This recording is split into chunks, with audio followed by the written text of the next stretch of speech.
يا رسول الله وعلى آلك وأصحابك يا حبيب الله الصلاة والسلام عليك يا شفيع المذنبين وعلى آلك وأصحابك يا رحمة للعالمين بلغنا بكماله كشف الدجى بجماله حسنت جميع خصاله صلوا عليه وآله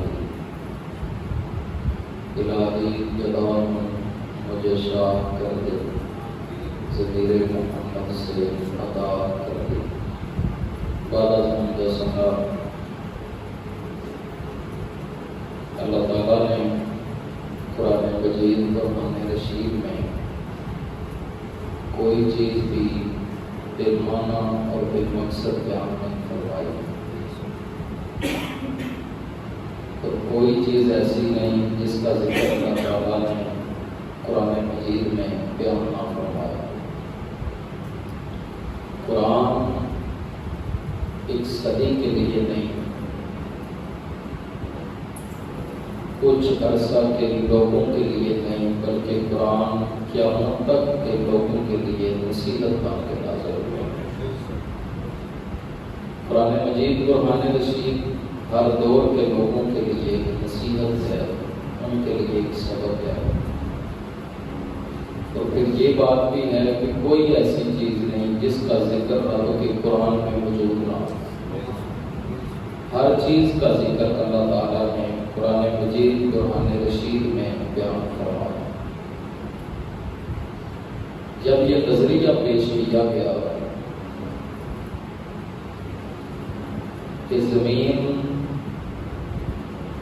چاند، ستارے، ہر چیز گردش کرتی ہے اور اپنی مخصوص جگہ پر گردش کرتی ہے، تو اس وقت حضور قبلہ عالم مجدد دین و ملت پیر سید میر علی شاہ صاحب رحمۃ اللہ علیہ آپ نے فرمایا تھا کہ چاند اور سورج گردش کرتا ہے، زمین ساکت رہتی ہے، زمین اپنی جگہ پر ساکت رہتی ہے۔ اس وقت لوگوں نے کہا تھا کہ پھٹی پرانی چٹائی پہ بیٹھ کے قرآن و حدیث کا درس دینے والا، اس کو سائنس کا کیا پتا؟ آپ نے فرمایا سائنس ہے ہی اتنی دیر تک جب تک وہ قرآن سے ٹکرائے نہ، جب قرآن سے ٹکرا جائے تو پھر وہ سائنس نہیں رہتی۔ آپ نے فرمایا کہ اللہ نے قرآن میں فرمایا ہے کہ چاند اور سورج چلتے ہیں اپنے مقررہ وقت پر اور اپنی مقررہ جگہ پر، زمین کا ذکر نہیں آیا کہیں پر۔ تو آج پھر سائنس نے اس بات کو تسلیم کیا ہے کہ واقعی زمین ساکت ہے۔ زمین کیا ہے؟ چاند اور سورج سفر کرتا ہے اپنی اپنی مخصوص جگہ کے اوپر۔ تو علم تب تک علم ہے جب تک وہ قرآن سے نہ ٹکرائے۔ قرآن میں اللہ تعالیٰ نے ہر چیز کا ذکر رکھا، وَلَا رَطْبٍ وَلَا يَابِسٍ إِلَّا فِي كِتَابٍ مُبِينٍ۔ کوئی ایسی تار اور خشک چیز نہیں جس کا ذکر قرآن میں موجود نہ ہو۔ اب آپ موضوع کی طرف آتے ہیں۔ اسی قرآن میں جہاں الحمدللہ رب العالمین آیا ہے نا، تو وہیں پر اصحاب کہف کے کتے کا ذکر بھی آیا ہے۔ تو اب بندہ یہ کہے کہ رب ہو کر ایک کتے کا ذکر کر رہا ہے، تو اس کا مطلب یہ ہے کہ وہ کتا عام نہیں ہے، اس کا ذکر اللہ کرے۔ دنیا میں کتے تو بڑے ہیں، تو جس کا ذکر رب کائنات فرمائے وہ کتا عام نہیں ہے۔ نہ تو اس نے نمازیں پڑھی ہیں، نہ اس نے روزے رکھے ہیں، نہ اس نے زکوٰۃ دی ہے، نہ اس نے مسجدیں بنوائی ہیں، وہ ہے ہی کتا۔ تو قرآن میں اس کا ذکر کیوں آیا ہے؟ تو موضوع شروع میں ہی بتا دیتا ہوں۔ اللہ نے فرمایا اس نے عمل اچھا کوئی نہیں کیا، لیکن میرے ولیوں کی درگاہ پہ بیٹھ گیا، میرے ولیوں کی صحبت پہ بیٹھ گیا، تو کتا ہو کر اگر میرے ولیوں کی چوکھٹ پر بیٹھ جائے تو میں رب ہو کے اس کا ذکر بھی قرآن میں کیا گیا۔ اصحاب کہف کے کتے کا ذکر آیا اور پوری سورہ کہف اللہ تعالیٰ نے اصحاب کہف کی شان میں نازل فرمائی۔ سورہ کہف کی آخری 10 آیتیں آیتیں ہر جمعے کو تلاوت کرنے کا حکم ہے. جو بندہ ہر جمعے کو سورہ کاف کی آخری 10 آیتیں تلاوت کرتا ہے اللہ اسے ایمان کی موت نصیب فرماتا ہے. اس لیے سورہ کاف کی آخری 10 آیتیں یہ ہر جمعے کو تلاوت کرنی چاہیے. تو سورہ کاف ایک بات یاد رکھیں، آج کل نا جب سے تعلیم کچھ زیادہ ہوئی ہے اور بندہ یہ کہتا ہے مجھ سے بڑا ولی کوئی نہیں، ہم خود ہی ولی ہیں جی، ہمیں کسی کی ضرورت ہی نہیں. جب آپ شیخ کے بغیر پرواز کریں گے نا تو آپ پرواز کر ہی نہیں سکتے. اللہ تک وہی پہنچتا ہے جس کے پیچھے کسی کی پاور ہوتی ہے. اس پاور کا نام شیخ کامل ہوتا ہے.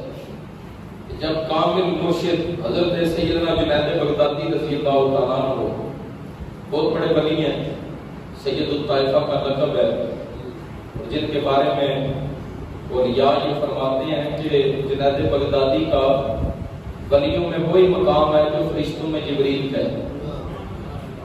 تو حضرت جنید بغدادی کا ایک بہت بڑا مقام ہے. ایک بندہ آپ کا مرید ہو گیا، جب وہ مرید ہو کے واپس گیا تو کافی دن آپ سے ملنے ہی نہ آیا. تو مرید اور پیر کا تعلق باپ بیٹے والا ہوتا ہے، روحانی باپ ہوتا ہے شاید، اس لیے جب ملتا ہے تو ماتھا چومتا ہے، اس لیے کہ وہ آپ کو اپنا بیٹا سمجھتا ہے. اور شیخ حقیقی معنوں میں روحانی باپ ہوتا ہے. جب وہ کافی دن ملنے نہ آیا تو حضرت جنید بغدادی رضی اللہ تعالیٰ نے سوچا وہ مرید ہو کے گیا تھا، بعد میں ملنے ہی نہیں آیا، چلو ہم مل لاتے. پہلے پیر ایسے بھی ہوتے تھے. حضرت جنید بغدادی ملنے چلے گئے. تو آپ نے فرمایا کہ تو جب سے مرید ہو کے آیا ملنے ہی نہیں آیا. اس نے کہا حضرت ضرورت ہی نہیں رہی. آپ بڑے حیران ہوئے. فرمایا وجہ؟ اس نے کہا جی میں خود بڑا ولی بن گیا ہوں، اس لیے آپ کی ضرورت. میں کل پرسوں ایک بات پڑھ رہا تھا، حضرت واصف علی واصف رحمۃ اللہ علیہ نے خوبصورت جملہ لکھا. آپ فرماتے ہیں اگر آپ اللہ کے ولی بننا چاہتے ہیں نا تو اللہ کے ولی کے چہرے کی زیارت کیا کریں اور مسلسل کیا کریں. فرماتے ہیں اس لیے کہ جب اس کا چہرہ دیکھیں گے آپ کو رب یاد آئے گا، اور جب رب کی یاد پک جائے تو بندہ ولی بن جاتا ہے. ان چہروں کی زیارت کرنی چاہیے نا جن کے اوپر اللہ تعالیٰ کا نور برستا ہے. اس نے کہا یہ ضرورت ہی نہیں رہی، میں خود بڑا ولی بن گیا ہوں. تو میں تجھے کیسے پتا چلا تو بڑا ولی بن گیا؟ اس نے کہا جی ہر روز، صرف جمعرات جمعہ نہیں، ہر روز جب میں سوتا ہوں نا تو فرشتے آتے ہیں مجھے لینے کے لیے اور مجھے ساری جنت کی سیر کرواتے ہیں. تو حضرت اس جنت کے لیے ساری دنیا ترستی ہے، میں روز رات کو اس کی سیر کرتا ہوں. اس کا مطلب یہ ہے میں بہت بڑا ولی بن گیا ہوں. تو حضرت جنید بغدادی مسکرائے کہ استاد کی بات بتانے لگا. شیخ نہ ہو تو بندہ تباہ ہو جائے. آپ نے فرمایا آج جب خواب میں تجھے فرشتے لے کر گئے نا جنت میں، اور جنت میں پہنچ کے ایک دفعہ لا حول ولا قوت الا باللہ بھی پڑھ لینا. اس نے کہا جی ٹھیک ہے حضرت، اتنی سی بات تو آپ کی ماننی پڑے گی. مرید جو ہوا آپ اٹھ کے آگے، اٹھ کے ملا بھی نہ، ولی جو بن گیا. آپ جب واپس آئے اس کو رات کو خواب میں زیارت ہوئی اس بندے کو، فرشتے آئے ہیں وہ اسے لے کر جنت میں چلے گئے. جیسے وہ جنت میں پہنچا نا تو اسے شیخ کی بات یاد آئی. اس نے پڑھا لا حول ولا قوت الا باللہ. وہ آنکھ کھل گئی. جب آنکھ کھلی تو کچرے کے ڈھیر پر پڑا ہوا تھا. کہاں پر؟ اور وہ جو فرشتے کے روم میں آئے تھے نا وہ چھوڑ کے اسے بھاگ رہے تھے. اس نے پیچھے سے آواز دی وہ مجھے جنت میں لے کے جانے والوں، آج کچرے کے ڈھیر پہ چھوڑ کے بھاگ رہے ہو، واپس آؤ. انہوں نے کہا ہم فرشتے آئے نہیں، ہم تو شیطان ہیں. ہم کیا ہیں؟ وہ تجھے جنت کی سیر نہیں کرواتے تھے، کچرے کے ڈھیر پر لے کے آتے تھے اور تیری نظر کے اوپر پردہ تھا. اس نے کہا اتنا ظلم مجھ پہ کیوں کیا ہے؟ انہوں نے کہا تو جنید بغدادی کی بارگاہ میں گیا نا تو رب کے قریب ہو گیا. رب کے اللہ کے بندے کے قریب گیا ہے نا تو اللہ کے قریب ہو گیا. ہم نے سوچا یہ بندہ تو اللہ کے قریب ہو جائے گا، تو تجھے اپنے مکر اور فریب میں چھپا دیا۔ وہ صبح جب اٹھا نا تو بڑا پریشان، ندامت کی آنسو اس کی آنکھوں میں۔ جب جنید بغدادی کی بارگاہ میں گیا نا تو آپ مسکرا رہے تھے۔ فرمایا ہوئی ہے جنت کی سیر؟